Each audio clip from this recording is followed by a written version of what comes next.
caked sludge management? Before I can answer that, let me explain how we came up with that name and what led us to this point.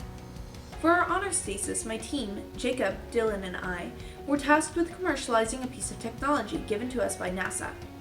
The technology in question was a solid and liquid waste drying bag, a product originally designed for astronauts. According to NASA, the bag includes a liquid impermeable and vapor impermeable outer layer and a liquid impermeable but vapor permeable inner layer membrane, defining an inner bag, through which some vapor can pass. The port is located in the outer layer, and activation of the vacuum source causes some of the original vapors and vaporized liquids to pass through the membrane liner. In essence, our bag uses a port to essentially vacuum the liquid out of the bag while keeping the solid in the interior portion of the bag. Our team's first goal was figuring out how this bag could be utilized here on Earth rather than space. Given that medical facilities have a lot of medical waste, we figured our best option was to interview medical professionals and hear their thoughts and experiences. As time passed, we came to realize it wasn't the doctors who were in charge of handling waste, and as such, they wouldn't be the ones who were interested or capable of purchasing our product. Rather, waste management vendors such as Stericycle or Waste Management and other corporations would likely be our best bet. But our next task, along with interviewing these vendors, would be to figure out why they would need our product and what our niche ought to be within the realm of waste management. Our interviews led us to realize that our ideal niche market would be within sludge management. Sludge has to be dewatered before it can be handled anywhere else, and the process for dewatering sludge can be time-consuming and expensive, not to mention inconvenient.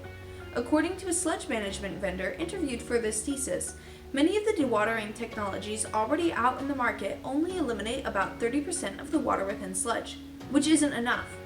As such, if our product could eliminate most of the water in sludge and in a timely manner, while it may be more inconvenient to have to bag the sludge, it would be cost-friendly and efficient in the long run. That being the case, we commenced identifying our target consumers, likely waste vendors or sludge vendors who have enough money to make an investment in the bags but wish to avoid the costs of fines by the government for not properly following procedures. We also acknowledged our secondary audience to be the employees of these vendors, who would have to utilize the bags we provided them.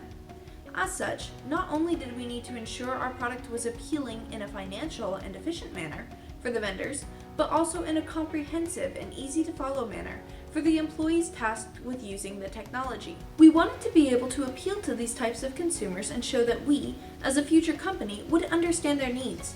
Hence our logo. Our logo utilizes green, an indicator of us wanting to remain environmentally smart and help sludge vendors follow state guidelines, and blue, to show that we will be reliable as a company and get the job done on the first try. It's not just our word after all. NASA designed the bags, and by keeping that at the forefront of our minds and incorporating those feelings into our logo, it will help us to reach our consumers on a psychological level and convince them to give our technology a try. As we go about promoting our product, vendors who are interested in purchasing the bags will go to our soon-to-be up-and-running website, where they will have the option of choosing their choice of bag. Not every sludge mess is going to require the exact same size of bag, and so vendors can choose from 25-gallon, 75-gallon, or 150-gallon bags in shipments of 300, 500, and 1,000. Our product is designed for one thing: to make sludge management affordable and convenient. Currently, sludge is required to be over 90% dry if there is unstabilized primary sewage sludge, according to the United States Environmental Protection Agency. This procedure can cost lots of money to operate on a continual basis and can result in hefty fines if not properly followed. This is a huge problem for our vendors, which we solve as our product eliminates the multiple steps and will cake the sludge right off the bat. The sludge is first scooped into the bag, zipped tightly, and using the vacuum technology designed by NASA, the sludge is dried.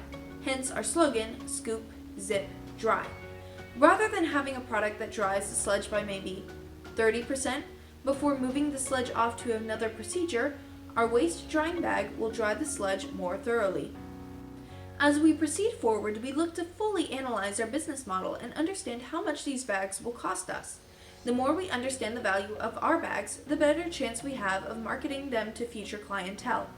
We also aim to get an actual percentage of how much the sludge is dewatered with our bag. We don't have all the answers yet, but we do have a starting point. And as John Dewey said, arriving at one goal is the starting point to another. So we'll just have to wait to see where next semester brings us.